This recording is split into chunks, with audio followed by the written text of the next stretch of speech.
سلام دوستان عزیز. ویدیورولک نوبتی ما درباره دو حیوان قدیم می باشد که یکی بزرگ جثه و دیگری درنده خونخوارترین بود. مامونت. این حیوان بزرگ جثه در متریک امریکای شمالی و اوراسیا میلیون ها سال زندگی کرده است. بلندی این مامونت زیاده از 4 متر بوده، وزنش به 5 تن می رسید. این حیوان بزرگ جثه اساساً رستنی ها و میوه درختان را استعمال می کرد. مامونت که اساساً در منطقه خنک زندگی می کرد، موانع غوص داشته به اقلیم آن وقت خوب مطابق شده بود. ولی با همه این مامونت 10,000 سال پیش از سطح زمین تماما نابود گردید.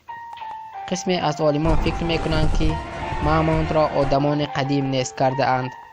قسمی دیگرشان به آن نظرند که طبیعت زود تغییر یافته سبب نابود شدن این حیوان بزرگ جثه شده است. یکی از درندگان خونخوارترین قدیم اوژاسن پتیتسه یا اینکه به تاجیکی پرنده دهشتناک بود.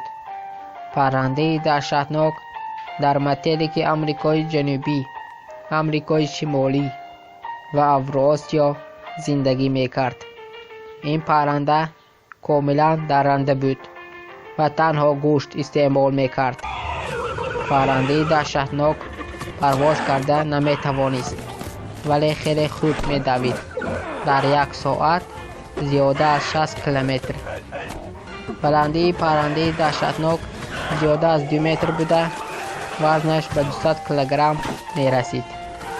تخمینا 10,000 سال پیش با دیگر درندگان آن وقت پرنده دهشتناک از روی زمین تماما نابود گردید.